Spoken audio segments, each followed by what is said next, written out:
안녕하세요. 수다몽입니다. 수다몽 더 신화 시간이 돌아왔습니다. 오랜만에 그리스 신화 진행할 텐데요. 여러분은 술을 좀 좋아하는 편이세요? 와인 좋아하시나요? 저는 와인 맛을 잘 몰라서 자주는 아니고 분위기에 맞게 가끔 마시는 편인데요. 오늘은 이 와인, 포도주의 신 디오니소스 이야기를 해보려고 합니다. 제우스가 엄청난 바람둥이 임은 이미 익히 알고 계시지요? 제우스는 인간 여성을 유혹해 아들을 낳기도 하는데요.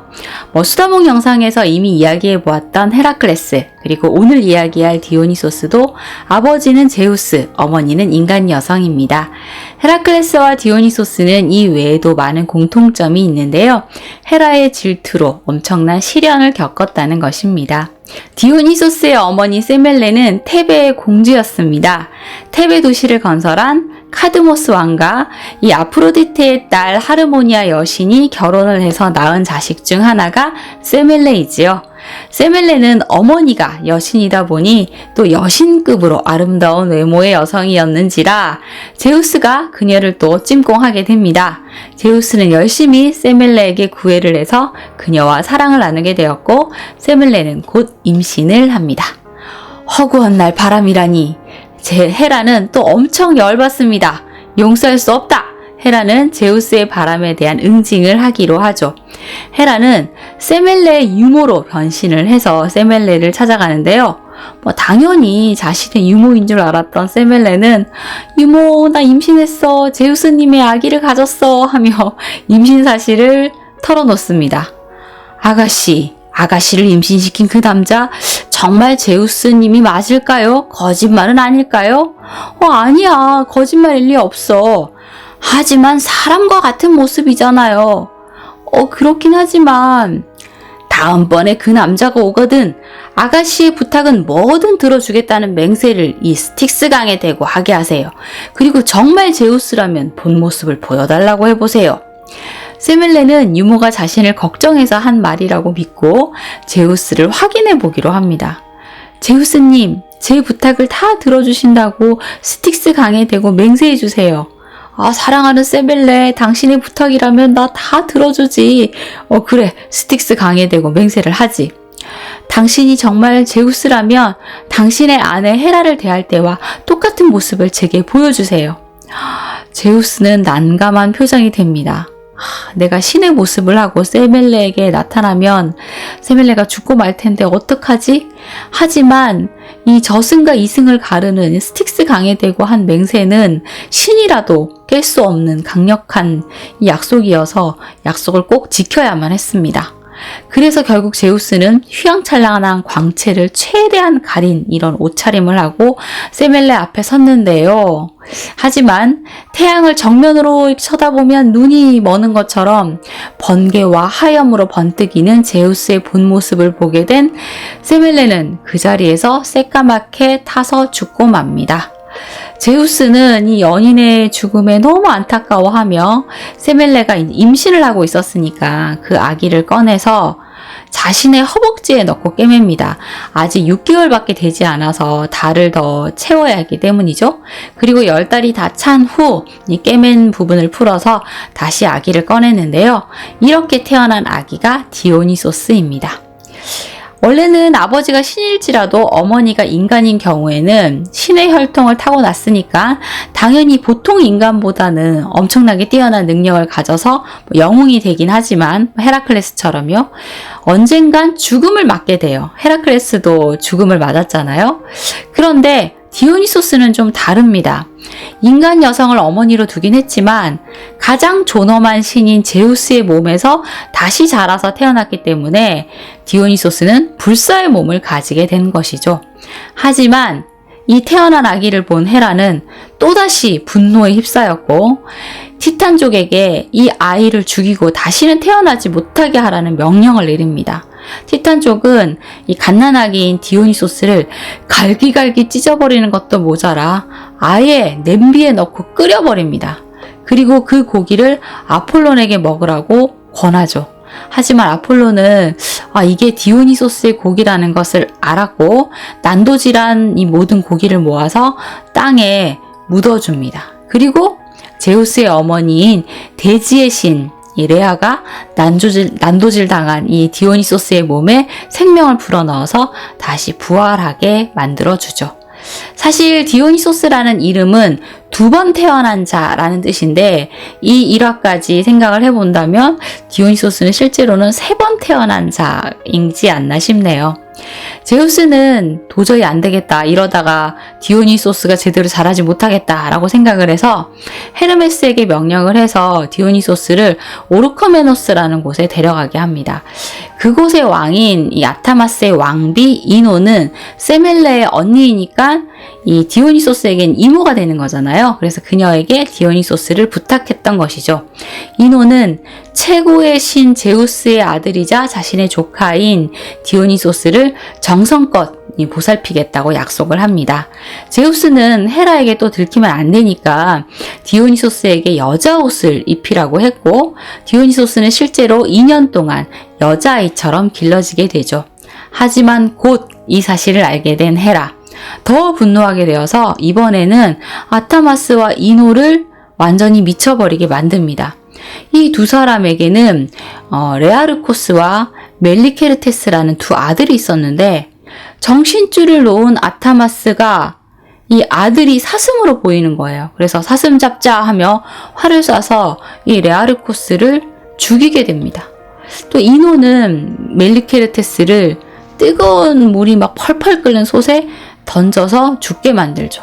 그리고 이 두 사람은 디오니소스를 죽이려고 했는데 디오니소스는 이제 변신 능력이 있었기 때문에 아기 염소로 변신해서 얼른 몸을 숨깁니다. 그리고 정신을 차린 이노는 자신이 자신의 아들을 죽인 것을 딱 알자마자 미쳤구나, 내가 내 아들을 죽이다니 하며 정신없이 울다가 결국 바다에 몸을 던지게 됩니다. 바다에는 이 네레이데스라는 50명의 자매 여신들이 있었는데 그 중 하나가 포세이돈의 왕비이자 바다의 여왕 암피트리테스입니다. 네레이데스 자매들은 이노를 너무나 안타깝게 여겨서 레우코테아라는 여신으로 만들어주고, 또 그녀의 아들 멜레케르테스는 팔라이몬이라는 신으로 만들어서 자신들과 함께 지낼 수 있게 해주죠. 신이 된 이 모자는 폭풍우가 치는 바다에서 조난을 당한 배나 사람들을 구원해주는 인정스러운 신이 되었습니다. 자, 뒤늦게 헤라가 한 짓을 알게 된 제우스는 왜 항상 한 발 늦게 아는 걸까요?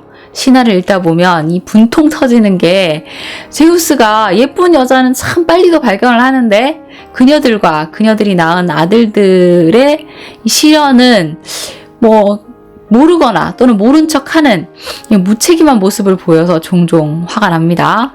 여튼 이번에도 뒤늦게 알게 된 제우스는 헤르메스에게 명해서 새끼 염소로 변신한 이 디오니소스를 그리스에서 멀리 떨어진 소아시아의 니사라는 곳에 데려가게 합니다. 니사의 ним프들은 이 디오니소스를 맡아서 잘 보살폈는데요. ним프들의 보살핌으로 무럭무럭 잘 자란 디오니소스는 농사에 재능이 있었는지 포도 재배에 성공하게 되었고, 또 잘 익은 포도 열매로 이 향기로운 술을 만들게 되는데 그것이 포도주입니다. 그래서 디오니소스는 포도와 포도주의 신이 되죠. 그런데 디오니소스가 이 포도주의 신이 된 것은 그의 첫사랑 덕분이라는 이야기가 있습니다. 디오니소스 추종자 중 반인반수인 실레노스와 ним프가 정을 통해서 낳은 젊은 사티로스 중에서 암펠로스라는 미소년이 있었어요. 미소년이라는 걸 보니 디오니소스도 남자이니 이것은 동성애인 것이네요. 디오니소스는 암펠로스를 너무나 사랑한 나머지 자신의 아버지 제우스에게 암펠로스를 소개할 때 제 애인이에요 하면서 소개를 시켰고, 또 암펠로스가 가니메데스보다 훨씬 아름답다는 말로 자랑을 하기도 합니다.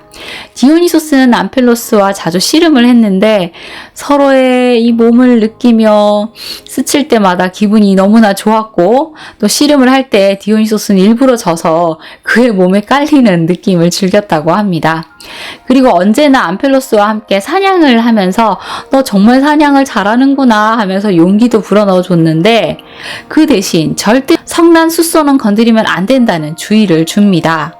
그런데 어느 날 개울가에서 물을 마시고 있던 숫소를 발견한 암펠로스는 디오니소스의 당부를 깡그리 잊어버리고 숫소 목에 둘레를 걸고 숫소 위에 올라탔습니다.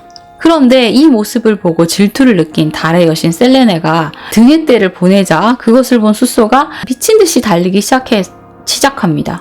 숫소는 결국 암펠로스를 언덕 위에 내던져 버리게 되고 암펠로스는 바위에 부딪혀 죽고 맙니다. 암펠로스의 시체를 발견한 디오니소스는 너무나 슬퍼하면서 그를 팍톨루스 강가에 묻어주고 무덤 위에는 자신이 가장 좋아하는 이 포도나무를 심어주었죠. 사실 디오니소스는 이 애인이 죽었을 때 너무나 고통스러워서 자신도 따라 죽고 싶다라는 말을 했는데 불멸의 신이어서 따라 죽을 수는 없었죠. 그리고 암펠로스의 무덤에서 자란 포도나무에 포도가 주렁주렁 열리고 또 잘 익자 그것을 딴 디오니소스는 즙을 짜서 숙성을 시킨 다음에 다른 사람들에게 맛보게 해요. 그런데 너무나 향기로운 향이 나는 술이 되었던 거죠. 이렇게 디오니소스가 포도주의 신이 되었다는 것이고 이후 포도나무를 암펠로스라고 부르며 온 세상에 포도나무의 종자를 퍼뜨렸다고 합니다. 자, 그런데 이 사실을 또 알게 된 헤라 또 열받습니다. 뭐? 그새 자라서 디오니소스가 포도주의 신이 되었다고 그대로 둘 순 없지. 이번에는 직접 디오니소스를 미쳐버리게 만드는데요. 미쳐서 정신이 나간 디오니소스는 이집트, 페니키아, 시리아를 방황하다가 터키 북동부 프리기아라는 지방에 다다르게 됩니다. 그리고 그곳에는 키벨레라는 여신이 다스리고 있었는데 이 디오니소스를 안타깝게 여겼던지 그를 치료해주게 되죠. 키벨레도 정말 할 말이 많은 신인데요. 여러 가지 설이 있긴 하지만 키벨레는 제우스의 딸이고 제우스가 몽정을 했는데 그 떨어진 정액에서 식물 같은 것이 돋아나더니 거기서 키벨레가 태어났다는 겁니다. 그런데 키벨레는 여성과 남성을 다 가지고 태어났고 거기에 놀란 신들이 거세를 시키는데 또 거세당한 그 부분이 이 하천신 상가리오스의 딸 나나와 관계를 가져서 임신을 해서 낳은 것이 또 아티스라는 겁니다. 키벨레는 나중에 자신의 아들인 아티스를 사랑하게 되어서 다른 여자에게 눈을 돌리는데 질투를 느껴서 아티스를 또 미치게 만들어요. 아티스는 제정신을 잃고 미쳐서는 자신의 성기를 돌로 쳐서 거세를 하고 자살을 합니다. 그리고 이 성기에서 뿜어져 나온 피에서 제비꽃이 피어났다고 하네요. 신화는 역시 현대의 상식으로 이해하기에는 난해한 부분이 참 많은 것 같습니다. 이 키벨레를 모시는 사제들을 코리반테스라고 불렀는데 거세를 하고 여자 옷을 입었대요. 그리고 피리 불고 큰 북 두드리며 막 신들린 듯한 춤을 추었는데 이것은 고귀한 여신 키벨레를 섬기게 된 감사를 전하기 위한 그런 춤이고 또 더 격할 때는 자해를 하는 모습을 보이기도 했답니다. 키벨레는 디오니소스에게 이 재래의식의 비밀을 모두 전수해 줍니다. 그리고 이것을 받아들인 디오니소스는 또 거기다 자신의 비밀의식까지 더해서 새로운 재래의식을 만들고 디오니소스 신앙을 만들어냅니다. 그리고 이 디오니소스 신앙을 신봉하는 바카이와 함께 마이나데스라고 불리는 이 여성들이 재래의식을 함께 하는데요. 이 마이나데스는 광란의 여인쯤으로 해석할 수 있을 것 같습니다. 이 디오니소스를 모시는 여인들, 이 마이나데스는 옷 대신 네브리스라고 불리는 새끼 사슴 가죽을 걸치고 허리띠 대신 살아있는 뱀을 두릅니다. 그리고 손에는 횃불과 또 솔방울과 덩굴로 장식한 지팡이, 이 티르소스를 들고 또 피리와 큰북 연주에 맞추어서 광란의 춤을 추었다고 하네요. 이 광란의 춤을 추는 재래의식을 할 때는 이 여자들 모두 엄청난 힘을 발휘했기 때문에 남자들도 감당할 수 없을 지경이었는데 짐승을 맨손으로 때려잡고 또 갈기갈기 찢고 피를 핥아 먹고 날고기를 우적우적 씹어 먹었대요. 디오니소스는 자신의 종교를 아시아 원정을 하면서 막 퍼뜨렸는데 이때 자신을 따르는 신녀들뿐 아니라 이 실레노스와 사티로스들도 함께 길동무가 되어서 아시아 전역을 돌아다닙니다. 이들은 아무래도 술의 신, 포도주의 신을 따르니까 당연히 술을 좋아했을 거고 또 여자를 좋아했기 때문에 포도주 마시고 서로 뭐 사랑 나누고 하면서 즐거운 여행을 했다고 합니다. 디오니소스의 이 추종자들은 막 술을 마시고 기분이 좋아지면 막 옷을 다 집어 던져서 발가벗고 춤을 추고 혼음하고 또는 막 동물들과의 성교도 하면서 온갖 광란의 행위를 즐겼는데요. 그러니까 막 엄청난 쾌락주의여서 쾌락의 극치를 보여주는 것이죠. 그러니 이 일행들이 가는 곳마다 그게 전염이 돼서 그곳은 술과 광기로 난장판이 벌어지는 거예요. 그러다 보니 통치자들은 이들이 자신이 다스리는 곳으로 오는 것을 꺼려할 수밖에 없었죠. 이 통치자들은 디오니소스 일행들이 자신의 영토에 들어오지 못하게 하거나 들어오더라도 이런 축제나 이 재래의식을 못하게 하려고 애를 썼는데 디오니소스의 이 신력과 추종자들의 광기를 당해낼 수는 없었습니다. 디오니소스의 신력이라는 게 뭐 정말 신의 능력이기도 하지만 사실 이건 술의 힘이 아니었나라는 생각을 하게 되네요. 자, 그러던 중 에도니아의 왕이었던 이 리크루고스는 이 디오니소스의 추종자들을 모두 잡아들이는 데 성공했는데 디오니소스는 놓칩니다. 디오니소스는 자신을 거부하는 리크루코스를 벌하려고 그를 미치게 만들죠. 이 리크루고스는 자신이 포도덩굴을 돌보고 있다는 그런 착각을 하게 돼요. 그래서 막 가위를 들고 포도덩굴에 가지치기를 합니다. 그런데 사실은 그것은 포도덩굴이 아니라 자신의 아들 드리아스였는데 결국 드리아스의 목을 쳐서 죽게 만들었고 죽은 아들의 손발까지 마저 잘라버리게 됩니다. 그런데 이 장면을 보고 놀란 신들이 이 트라키아의 땅에 저주를 퍼부어서 그 땅은 아무것도 자라지 않는 땅이 되어버립니다. 그러자 또 리크루고스의 신하들이 이 저주를 풀기 위해서 강기에 사로잡힌 리크루고스를 산으로 끌고 가서 야생마에게 짓밟혀 죽게 만들죠. 자, 디오니소스는 이렇게 자신을 거부하는 이들은 완벽하게 응징을 하고 이 아시아를 계속 여행하고 다니는데 인도까지 자신의 신앙과 포도를 전파했다고 합니다. 그리고 강력한 힘을 가진 디오니소스는 불쌍하게 죽은 자신의 어머니 세멜레를 다시 살려내야겠다는 생각을 하죠. 그래서 저승의 신 하데스를 찾아가는데 저승까지 가는 길을 찾기가 쉽지 않았어요. 그런데 그때 농부 폴림노스가 디오니소스에게 저승으로 내려가는 길을 알려줘요. 그리고 그 대가로 폴림노스는 자신과 사랑을 나눠줄 것을 요구합니다. 뭐 그 정도는 뭐 할 수 있지. 디오니소스는 쿨하게 약속을 하고 이제 저승으로 갔는데 뭐 결국 하데스의 허락을 받고 어머니를 데려오는 데 성공을 해요. 그리고 약속을 지키기 위해서 폴림노스를 만나러 갔는데 폴림노스는 이미 세상을 떠난 후인 거예요. 어떡하지? 약속을 지켜야 되는데 라고 생각하다가 디오니소스는 이 나무를 성기 모양으로 깎아서 폴림노스의 무덤 위에다가 이렇게 탁 세우고 이게 성행위를 하는 동작을 취합니다. 그리고 이것은 디오니소스의 재래의식에 도입이 돼서 이 비밀 재래의식의 중요한 요소가 되었다고 전해지네요.